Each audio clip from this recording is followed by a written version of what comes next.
Во општина Аеродром денеска се одржа крводарителска акција реализирана во соработка со градската општа болница 8 септември, која привлече значителен број дарители од редовите на вработените и граѓаните.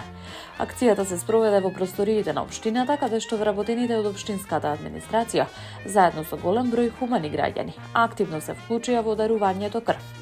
Со ова уште еднаш ја покажаа својата солидарност и подготвеност да помогнат онаму каде што е најпотребно. Организаторите информираат дека ваквите акции имаат исклучително значење за одржување на стабилни резерви на крв во здравствениот систем, особено во периоди кога потребите се зголемени. При тоа беше нагласено дека секое дарување представува директна помош за пациентите на кои им е неопходна трансфузија.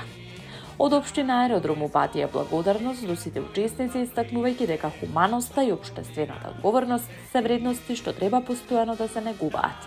Апелираа граѓаните и во иднина да продолжат да се вклучуваат во ваквите иницијативи.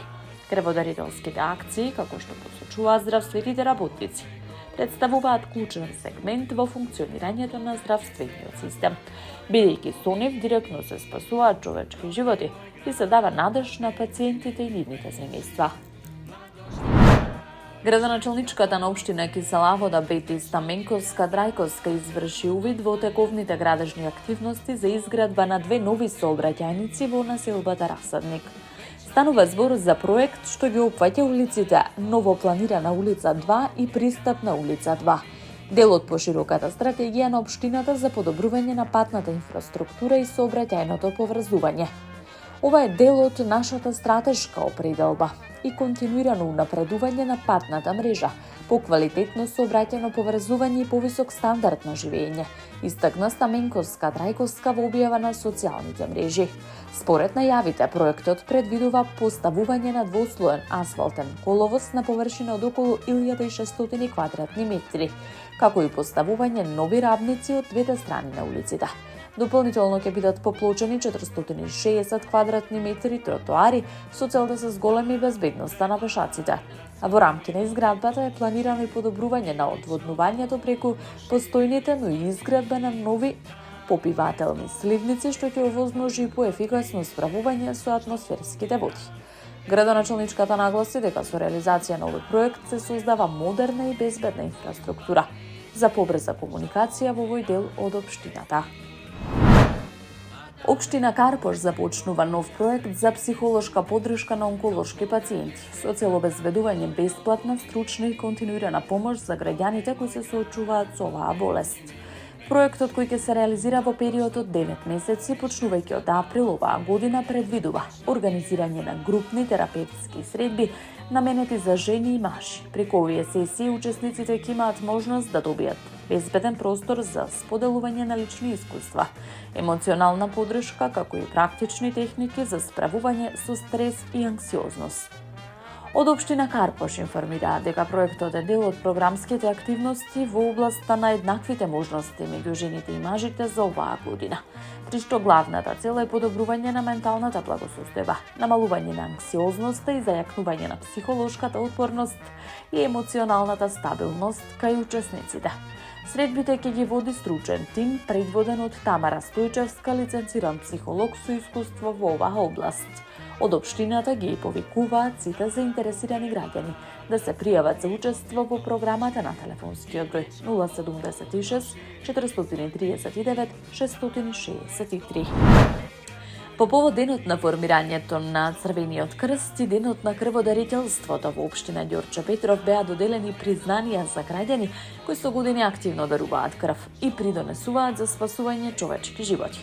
Градоначалникот Александар Стојковски истакна дека со овој чин се оддава заслужено признание на, како што ги нарече, тивките херои од општината, кои преку својата хуманост даваат пример за солидарност и општествена одговорност. Во својата објава на социјалните мрежи тој нагласи дека хуманоста не е нешто што се кажува, туку се живее потенцирајќи ја гордоста кон сограѓаните кои несебично помагаат. Признанија им беа доделени на повеќе крводарители од општината. Особено внимание привлече јубилејот на Владимир Блажевски, кој достигна 50 дарувања крв. Подвиг што беше оценет како исклучителен пример за хуманост и посветеност. Воедно беа наградени поединци кои придонесуваат во организацијата и поддршката на хуманитарните активности. Стојковски посочи дека признанието кое му е доделено и нему го прифаќа со голема одговорност, најавувајќи дека општината ќе продолжи со уште посилна поддршка на ваквите иницијативи. Од локалната самоуправа упатија благодарност до сите хуманитарци и крводарители, истакнувајќи дека нивниот придонес е од непроценливо значење за заедницата. Градоначалникот на општина Ѓорче Петров Александар Стојковски информираше дека општината и оваа година активно ја реализира годишната програма за социјална заштита, организирајќи повеќе хуманитарни акции за најранливите категории граѓани. Поддршката е насочена кон социјално загрозени семејства, самоохрани родители, лица во социјален ризик, невработени корисници на гарантирана минимална помош.